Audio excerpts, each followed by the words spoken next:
मेरे प्यारे देशवासियों, नमस्कार। कल माघ पूर्णिमा का पर्व था। माघ का महीना विशेष रूप से नदियों, सरोवरों और जल स्रोतों से जुड़ा हुआ माना जाता है।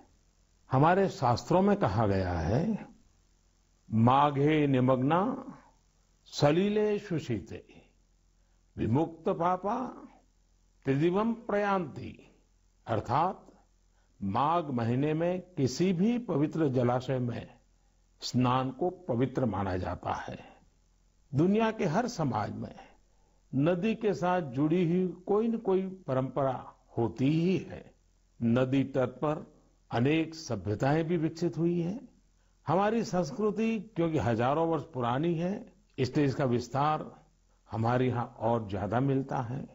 भारत में कोई ऐसा दिन नहीं होगा जब देश के किसी न किसी कोने में पानी से जुड़ा कोई उत्सव न हो। माघ के दिनों में तो लोग अपना घर, परिवार, सुख सुविधा छोड़कर पूरे महीने नदियों के किनारे कल्पवास करने जाते हैं। इस बार हरिद्वार में कुंभ भी हो रहा है। जल हमारे लिए जीवन भी है, आस्था भी है और विकास की धारा भी है। पानी एक तरह से पारस से भी ज्यादा महत्वपूर्ण है। कहा जाता है, पारस के स्पर्श से लोहा सोने में परिवर्तित हो जाता है। वैसे ही पानी का स्पर्श जीवन के लिए जरूरी है, विकास के लिए जरूरी है।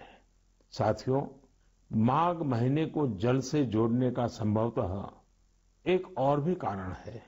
इसके बाद से ही सर्दियां खत्म हो जाती हैं और गर्मियों की दस्तक होने लगती हैं। इसलिए पानी के संरक्षण के लिए हमें अभी से ही प्रयास शुरू कर देने चाहिए। कुछ दिनों बाद मार्च महीने में ही 22 तारीख को वर्ल्ड वाटर डे भी है। मुझे यूपी की आराध्या जी ने लिखा है कि दुनिया में करोड़ों लोग अपने जीवन का बहुत बड़ा हिस्सा पानी की कमी को पूरा करने में ही लगा देते हैं। बिन पानी सब सून, ऐसे ही नहीं कहा गया है। पानी के संकट को हल करने के लिए एक बहुत ही अच्छा मैसेज पश्चिम बंगाल के उत्तर दिनाजपुर से सुजीत जी ने मुझे भेजा है। सुजीत जी ने लिखा है कि प्रकृति ने जल के रूप में हमें एक सामूहिक उपहार दिया है, इसलिए इसे बचाने की जिम्मेदारी भी सामूहिक है। ये बात सही है। जैसे सामूहिक उपहार है, वैसे ही सामूहिक उत्तरदायित्व भी है। सुजीत जी की बात बिल्कुल सही है। नदी, तालाब, झील, वर्षा या जमीन का पानी, ये सब हर किसी के लिए है। साथियों, एक समय था जब गांव में कुएं, पोखर, इनकी देखभाल सब मिलकर करते थे। अब ऐसा ही एक प्रयास तमिलनाडु के तिरुवन्नामलाई में हो रहा है। यहाँ स्थानीय लोगों ने अपने कुओं को संरक्षित करने के लिए अभियान चलाया हुआ है। ये लोग अपने इलाके में वर्षों से बंद पड़े सार्वजनिक कुओं को फिर से जीवित कर रहे हैं। मध्य प्रदेश के अगरोदा गांव की बबीता राजपूत जी भी जो कर रही है, उससे आप सभी को प्रेरणा मिलेगी। बबीता जी का गांव बुंदेलखंड में है। उनके गांव के पास कभी एक बहुत बड़ी झील थी जो सूख गई थी। उन्होंने गांव की ही दूसरी महिलाओं को साथ लिया और झील तक पानी ले जाने के लिए एक नहर बना दी। इस नहर से बारिश का पानी सीधे झील में जाने लगा। अब ये झील पानी से भरी रहती है। साथियों, उत्तराखंड के बागेश्वर में रहने वाले जगदीश कुनियाल जी का काम भी बहुत कुछ सिखाता है।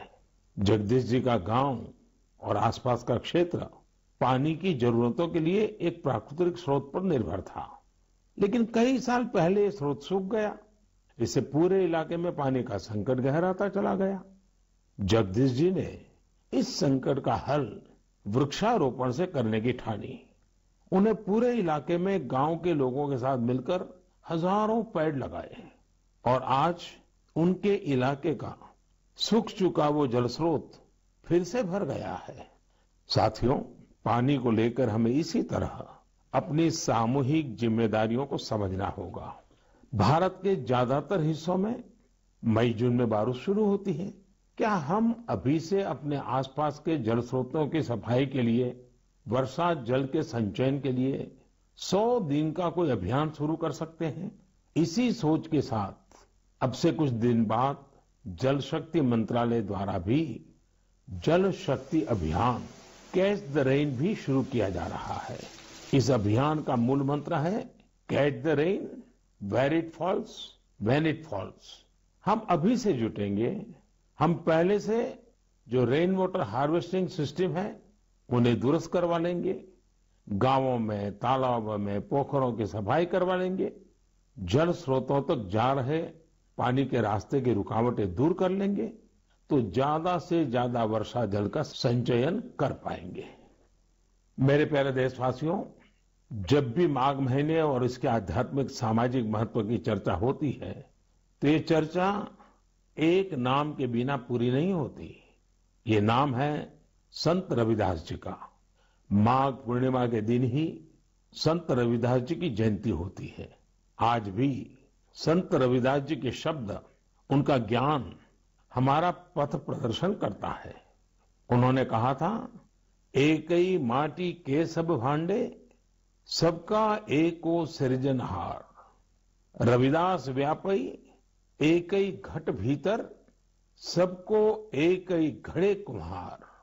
हम सभी एक ही मिट्टी के बर्तन हैं, हम सभी को एक ने ही गढ़ा है। संत रविदास जी ने समाज में व्याप्त विकृतियों पर हमेशा खुलकर अपनी बात कही। उन्होंने इन विकृतियों को समाज के सामने रखा, उसे सुधारने की राह दिखाई। और तभी तो मीरा जी ने कहा था, गुरु मिलिया रैदास दीनी ज्ञान की घुटकी। ये मेरा सौभाग्य है कि मैं संत रविदास जी की जन्मस्थली वाराणसी से जुड़ा हुआ हूं। संत रविदास जी के जीवन की आध्यात्मिक ऊंचाई को और उनकी ऊर्जा को मैंने उस तीर्थ स्थल में अनुभव किया है। साथियों, रविदास जी कहते थे, करम बंधन में बंद रहियो, फल की नात जियो आस। कर्म मानुष का धर्म है, सत भाखे रविदास। अर्थात हमें निरंतर अपना कर्म करते रहना चाहिए, फिर फल तो मिलेगा ही मिलेगा। यानी कर्म से सिद्धि तो होती ही होती है। हमारे युवाओं को एक और बात संत रविदास जी से जरूर सीखनी चाहिए। युवाओं को कोई भी काम करने के लिए खुद को पुराने तौर तरीकों में बांधना नहीं चाहिए। आप अपने जीवन को खुद ही तय करिए, अपने तौर तरीके भी खुद बनाइए और अपने लक्ष्य भी खुद ही तय करिए। अगर आपका विवेक, आपका आत्मविश्वास मौजूद है तो आपको दुनिया में किसी भी चीज से डरने की जरूरत नहीं है। मैं ऐसा इसलिए कहता हूं क्योंकि कई बार हमारे युवा एक चली आ रही सोच के दबाव में वो काम नहीं कर पाते जो करना वाकई उन्हें पसंद होता है। इसलिए आपको कभी भी नया सोचने, नया करने में संकोच नहीं करना चाहिए। इसी तरह संत रविदास जी ने एक और महत्वपूर्ण संदेश दिया है। ये संदेश है अपने पैरों पर खड़ा होना। हम अपने सपनों के लिए किसी दूसरे पर निर्भर रहें, ये बिल्कुल ठीक नहीं है। जो जैसा है वैसा चलता रहे, रविदास जी कभी भी इसके पक्ष में नहीं थे। और आज हम देखते हैं कि देश का युवा भी इस सोच के पक्ष में बिल्कुल नहीं है। आज जब मैं देश के युवाओं में इनोवेटिव स्पिरिट देखता हूं तो मुझे लगता है कि हमारे युवाओं पर संत रविदास जी को जरूर गर्व होता। मेरे प्यारे देशवासियों, आज नेशनल साइंस डे भी है। आज का दिन भारत के महान वैज्ञानिक डॉक्टर सीवी रमन जी द्वारा की गई रमन इफेक्ट खोज को समर्पित है। केरल से योगेश्वरन जी ने नमो ऐप पर लिखा है कि रमन इफेक्ट की खोज ने पूरी विज्ञान की दिशा को बदल दिया था। इससे जुड़ा हुआ एक बहुत अच्छा संदेश मुझे नासिक के स्नेहिल जी ने भी भेजा है। स्नेहिल जी ने लिखा है कि हमारे देश के अनगिनत वैज्ञानिक हैं जिनके योगदान के बिना साइंस इतनी प्रगति नहीं कर सकती थी। हम जैसे दुनिया के दूसरे वैज्ञानिकों के बारे में जानते हैं, वैसे ही हमें भारत के वैज्ञानिकों के बारे में भी जानना चाहिए। मैं भी मन की बात के इन श्रोताओं की बात से सहमत हूं। मैं जरूर चाहूंगा कि हमारे युवा भारत के वैज्ञानिक इतिहास को, हमारे वैज्ञानिकों को जाने, समझे और खूब पढ़े। साथियों, जब हम साइंस की बात करते हैं तो कई बार इसे लोग फिजिक्स, केमिस्ट्री या फिर लैब्स तक ही सीमित कर देते हैं, लेकिन साइंस का विस्तार तो इससे कहीं ज्यादा है। और आत्मनिर्भर भारत अभियान में साइंस की शक्ति का बहुत योगदान भी है। हमें साइंस को लैब टू लैंड के मंत्र के साथ आगे बढ़ाना होगा। उदाहरण के तौर पर हैदराबाद के चिंतला वेंकट रेड्डी जी हैं। रेड्डी जी के एक डॉक्टर मित्र ने उन्हें एक बार विटामिन डी की कमी से होने वाली बीमारियां और उसके खतरों के बारे में बताया। रेड्डी जी किसान हैं। उन्होंने सोचा कि वो इस समस्या के समाधान के लिए क्या कर सकते हैं। इसके बाद उन्होंने मेहनत की और गेहूं, चावल की ऐसी प्रजातियों को विकसित की जो खास तौर पर विटामिन डी से युक्त है। इसी महीने उन्हें World Intellectual Property Organization Geneva से पेटेंट भी मिली है। ये हमारी सरकार का सौभाग्य है कि वेंकट रेड्डी जी को पिछले साल पद्मश्री से भी सम्मानित किया था। ऐसे ही बहुत इनोवेटिव तरीके से लद्दाख के उर्गेन फुत्सौग भी काम कर रहे हैं। उर्गेन जी इतनी ऊंचाई पर ऑर्गेनिक तरीके से खेती करके करीब 20 फसलें उगा रहे हैं, वो भी साइक्लिक तरीके से। यानी वो एक फसल के वेस्ट को दूसरी फसल में खाद के तौर पर इस्तेमाल कर लेते हैं। है ना कमाल की बात। इसी तरह गुजरात के पाटन जिले में कामराज भाई चौधरी ने घर में ही सहजन के अच्छे बीज विकसित किए हैं। सहजन को कुछ लोग सरगवा बोलते हैं, इसे मोरिंगा या ड्रमस्टिक भी कहा जाता है। अच्छे बीजों की मदद से जो सहजन पैदा होता है उसकी क्वालिटी भी अच्छी होती है। अपनी उपज को वो अब तमिलनाडु और पश्चिम बंगाल भेजकर अपनी आय भी बढ़ा रहे हैं। साथियों, आजकल चिया सीड्स का नाम आप लोग बहुत सुनते होंगे। हेल्थ अवेयरनेस से जुड़े लोग इसे काफी महत्व देते हैं और दुनिया में इसकी बड़ी मांग भी है। भारत में इसे ज्यादातर बाहर से मंगाते हैं, लेकिन अब चिया सीड्स में आत्मनिर्भरता का बीड़ा भी लोग उठा रहे हैं। ऐसे ही यूपी के बाराबंकी में हरिश्चंद्र जी ने चिया सीड्स की खेती शुरू की है। चिया सीड्स की खेती उनकी आय भी बढ़ाएगी और आत्मनिर्भर भारत अभियान में मदद भी करेगी। साथियों, एग्रीकल्चर वेस्ट से वेल्थ क्रिएट करने के भी कई प्रयोग देश भर में सफलतापूर्वक चल रहे हैं। जैसे मदुरई के मुरुगेसन जी ने केले के वेस्ट से रस्सी बनाने की एक मशीन बनाई है। मुरुगेसन जी के इस इनोवेशन से पर्यावरण और गंदगी का भी समाधान होगा और किसानों के लिए अतिरिक्त आय का रास्ता भी बनेगा। साथियों, मन की बात के श्रोताओं को इतने सारे लोगों के बारे में बताने का मेरा मकसद यही है कि हम सभी इनसे प्रेरणा लें। जब देश का हर नागरिक अपने जीवन में विज्ञान का विस्तार करेगा, हर क्षेत्र में करेगा, तो प्रगति के रास्ते भी खुलेंगे और देश आत्मनिर्भर भी बनेगा। और मुझे विश्वास है ये देश का हर नागरिक कर सकता है। मेरे प्यारे साथियों, कोलकाता के रंजन जी ने अपने पत्र में बहुत ही दिलचस्प और बुनियादी सवाल पूछा है और साथ ही बेहतरीन तरीके से उसका जवाब भी देने की कोशिश की है।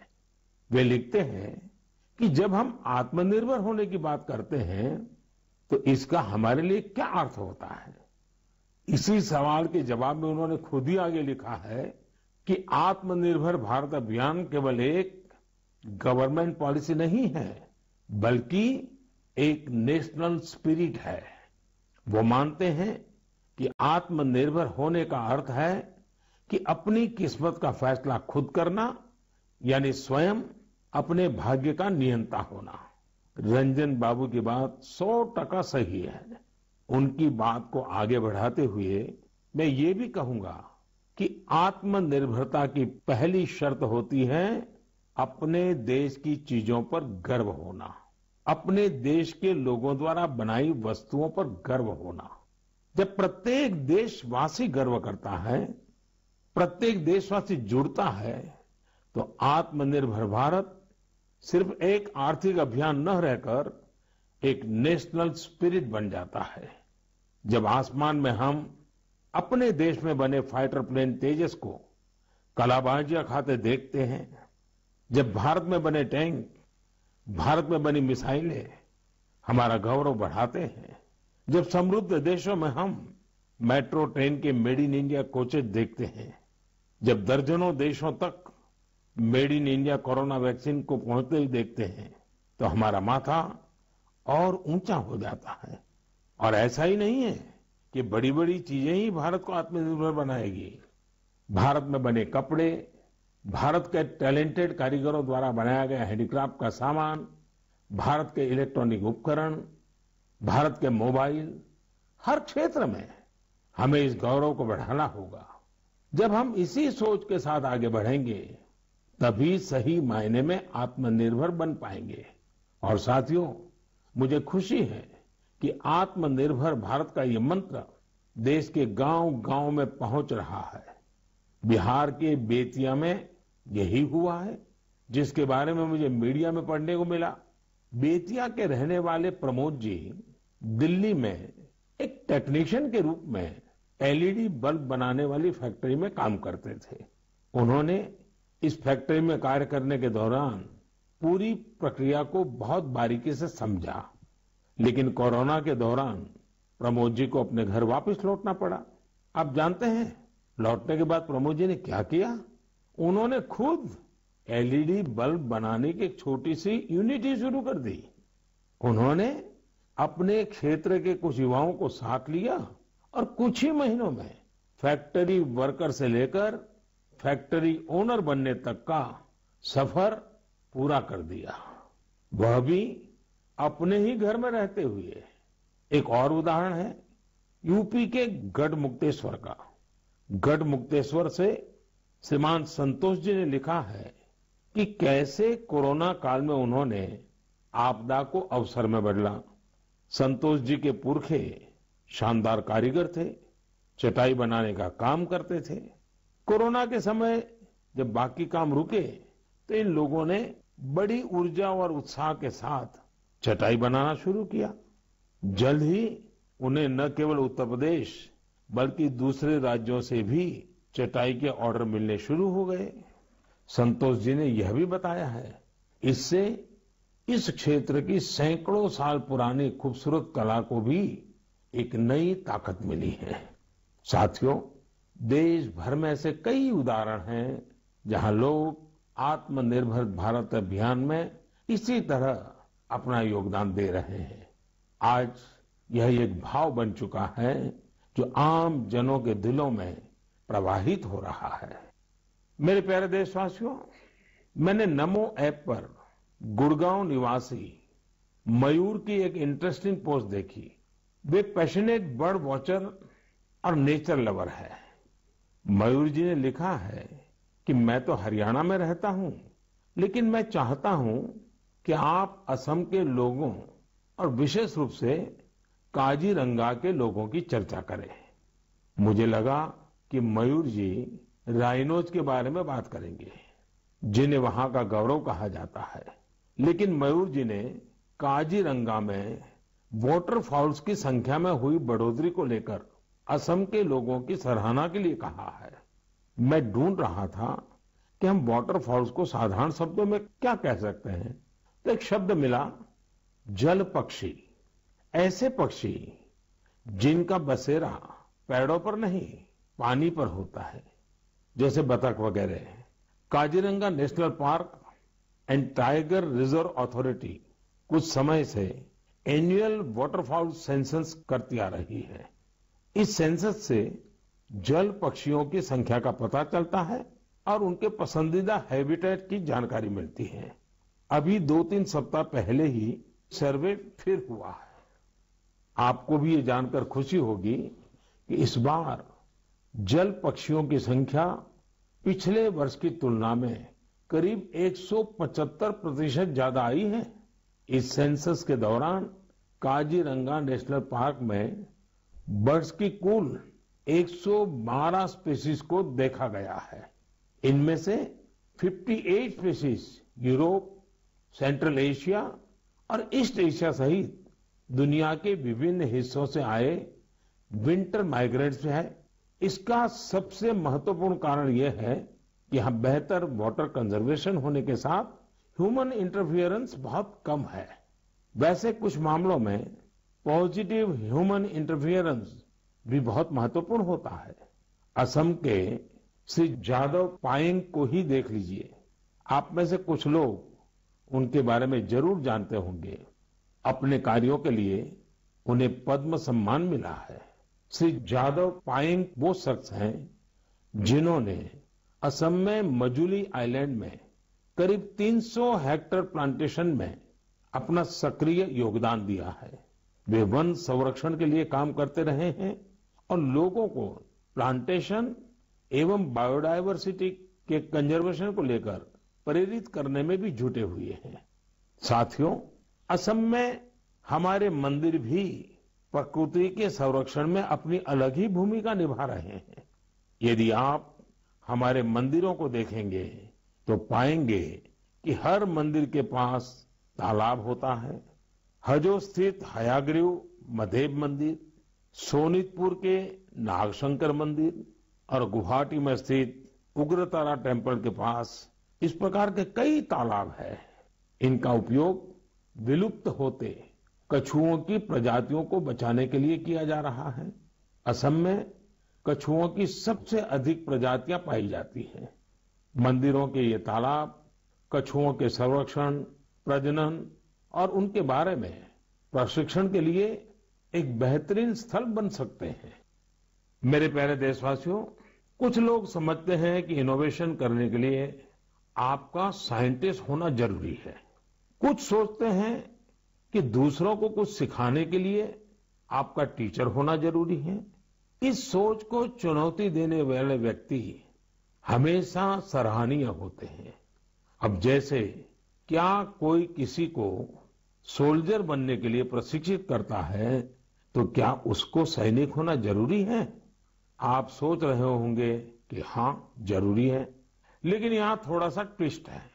माई गॉव पर कमलकांत जी ने मीडिया की एक रिपोर्ट साझा की है जो कुछ अलग बात कहती है। ओडिशा में अराखुड़ा में एक सज्जन है नायक सर। वैसे तो इनका नाम सिलू नायक है, पर सब उन्हें नायक सर ही बुलाते हैं। दरअसल वे मैन ऑन अ मिशन है। वह उन युवाओं को मुफ्त में प्रशिक्षित करते हैं जो सेना में शामिल होना चाहते हैं। नायक सर के ऑर्गेनाइजेशन का नाम महागुरु बटालियन है।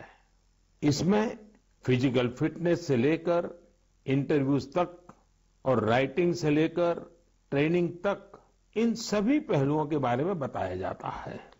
आपको यह जानकर हैरानी होगी कि उन्होंने जिन लोगों को प्रशिक्षण दिया है, उन्होंने थल सेना, जल सेना, वायुसेना, सीआरपीएफ, बीएसएफ ऐसे यूनिफॉर्म फोर्सेस में अपनी जगह बनाई है।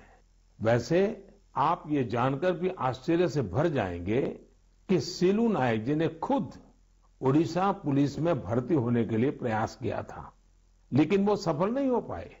इसके बावजूद उन्होंने अपने प्रशिक्षण के दम पर अनेक युवाओं को राष्ट्र सेवा के योग्य बनाया है। आइए हम सब मिलकर नायक सर को शुभकामना दें कि वह हमारे देश के लिए और अधिक नायकों को तैयार करें। साथियों, कभी कभी बहुत छोटा और साधारण सा सवाल भी मन को झकझोर जाता है। ये सवाल लंबे नहीं होते हैं, बहुत सिंपल होते हैं, फिर भी वे हमें सोचने पर मजबूर कर देते हैं। कुछ दिन पहले हैदराबाद की अपर्णा रेड्डी जी ने मुझसे ऐसा ही एक सवाल पूछा। उन्होंने कहा कि आप इतने साल से पीएम है, इतने साल सीएम रहे, क्या आपको कभी लगता है कि कुछ कमी रह गई? अपर्णा जी का सवाल बहुत सहज है, लेकिन उतना ही मुश्किल भी। मैंने इस सवाल पर विचार किया और खुद से कहा, मेरी एक कमी ये रही कि मैं दुनिया की सबसे प्राचीन भाषा तमिल सीखने के लिए बहुत प्रयास नहीं कर पाया। मैं तमिल नहीं सीख पाया। यह एक ऐसी सुंदर भाषा है जो दुनिया भर में लोकप्रिय है।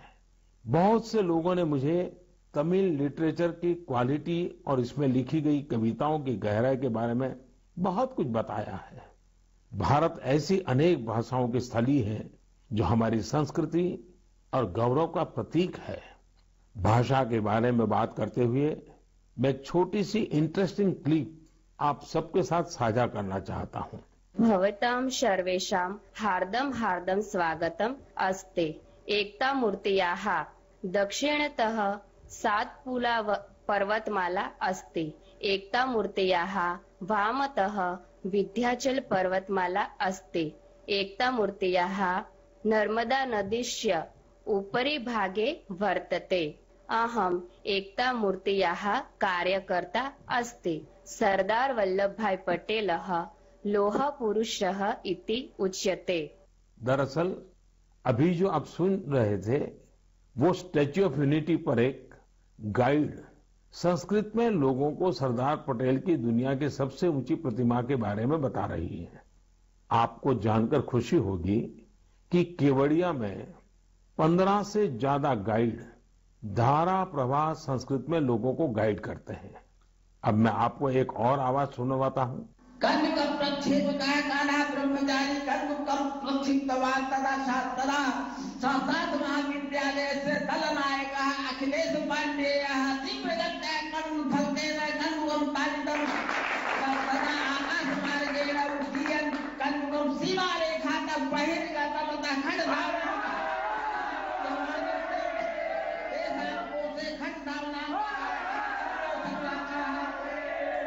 आप भी इसे सुनकर हैरान हो गए होंगे। दरअसल ये संस्कृत में की जा रही क्रिकेट कमेंट्री है। वाराणसी में संस्कृत महाविद्यालयों के बीच एक क्रिकेट टूर्नामेंट होता है। ये महाविद्यालय है शास्त्रार्थ महाविद्यालय, स्वामी वेदांती वेद विद्यापीठ, श्री ब्रह्मवेद विद्यालय और इंटरनेशनल चंद्रमौली चैरिटेबल ट्रस्ट। इस टूर्नामेंट के मैचों के दौरान कमेंट्री संस्कृत में भी की जाती है। अभी मैंने उस कमेंट्री का एक बहुत ही छोटा सा हिस्सा आपको सुनाया। यही नहीं, इस टूर्नामेंट में खिलाड़ी और कमेंटेटर पारंपरिक परिधान में नजर आते हैं। यदि आपको एनर्जी, एक्साइटमेंट, सस्पेंस सब कुछ एक साथ चाहिए तो आपको खेलों की कमेंट्री सुननी चाहिए। टीवी आने से बहुत पहले स्पोर्ट्स कमेंट्री ही वो माध्यम थी जिसके जरिए क्रिकेट और हॉकी जैसे खेलों का रोमांच देश भर के लोग महसूस करते थे। टेनिस और फुटबॉल मैचों की कमेंट्री भी बहुत अच्छी तरह से पेश की जाती है। हमने देखा है कि जिन खेलों में कमेंट्री समृद्ध है उनका प्रचार प्रसार बहुत तेजी से होता है। हमारे यहाँ भी बहुत से भारतीय खेल हैं, लेकिन उनमें कमेंट्री कल्चर नहीं आया है और इस वजह से वो लुप्त होने की स्थिति में है। मेरे मन में एक विचार है, क्यों न अलग अलग स्पोर्ट्स और विशेषकर भारतीय खेलों की अच्छी कमेंट्री अधिक से अधिक भाषाओं में हो। हमें इसे प्रोत्साहित करने के बारे में जरूर सोचना चाहिए। मैं खेल मंत्रालय और प्राइवेट संस्थान के सहयोगियों से इस बारे में सोचने का आग्रह करूंगा। मेरे प्यारे युवा साथियों, आने वाले कुछ महीने आप सबके जीवन में विशेष महत्व रखते हैं। अधिकतर युवा साथियों के एग्जाम्स, परीक्षाएं होगी। आप सबको याद है ना, वॉरियर बनना है, वरियर नहीं। हंसते हुए एग्जाम देने जाना है और मुस्कुराते हुए लौटना है। किसी और से नहीं, अपने आप से ही स्पर्धा करनी है, पर्याप्त नींद भी लेनी है और टाइम मैनेजमेंट भी करना है। खेलना भी नहीं छोड़ना है, क्योंकि जो खेले वो खिले। रिवीजन और याद करने के स्मार्ट तरीके अपनाने हैं। यानी कुल मिलाकर इन एग्जाम्स में अपने बेस्ट को बाहर लाना है। आप सोच रहे होंगे यह सब होगा कैसे? हम सब मिलकर यह करने वाले हैं। हर वर्ष की तरह इस वर्ष भी हम सब करेंगे परीक्षा पे चर्चा। लेकिन मार्च में होने वाली परीक्षा पे चर्चा से पहले मेरी आप सभी एग्जाम वॉरियर से, पेरेंट्स से और टीचर से रिक्वेस्ट है कि अपने अनुभव, अपने टिप्स जरूर शेयर करें। आप MyGov पर शेयर कर सकते हैं, नरेंद्र मोदी ऐप पर शेयर कर सकते हैं। इस बार की परीक्षा पे चर्चा में युवाओं के साथ साथ पेरेंट्स और टीचर्स भी आमंत्रित है। कैसे पार्टिसिपेट करना है, कैसे प्राइज जीतने हैं, कैसे मेरे साथ डिस्कशन का अवसर पाना है, ये सारी जानकारियां आपको MyGov पर मिलेगी। अब तक 1 लाख से अधिक विद्यार्थी, करीब 40,000 पेरेंट्स और तकरीबन 10,000 टीचर भाग ले चुके हैं। आप भी आज ही पार्टिसिपेट कीजिए। इस कोरोना के समय में मैंने कुछ समय निकालकर एग्जाम वॉरियर बुक में भी कई नए मंत्र जोड़ दिए हैं। अब इसमें पेरेंट्स के लिए भी कुछ मंत्र ऐड किए गए हैं। इन मंत्रों से जुड़ी ढेर सारी interesting activities Narendra Modi app पर दी हुई हैं, जो आपके अंदर के एग्जाम वॉरियर को इग्नाइट करने में मदद करेगी। आप इनको जरूर ट्राई करके देखिए। सभी युवा साथियों को आने वाली परीक्षाओं के लिए बहुत बहुत शुभकामनाएं। मेरे प्यारे देशवासियों, मार्च का महीना हमारे फाइनेंशियल ईयर का आखिरी महीना भी होता है, इसलिए आप में से बहुत से लोगों के लिए काफी व्यस्तता भी रहेगी। अब जिस तरह से देश में आर्थिक गतिविधियां तेज हो रही हैं, उससे हमारे व्यापारी और उद्यमी साथियों की व्यस्तता भी बहुत बढ़ रही है। इन सारे कार्यों के बीच हमें कोरोना से सावधानी कम नहीं करनी है। आप सब स्वस्थ रहेंगे, खुश रहेंगे, कर्तव्य पथ पर डटे रहेंगे तो देश तेजी से आगे बढ़ता रहेगा। आप सभी को त्योहारों की अग्रिम शुभकामनाएं।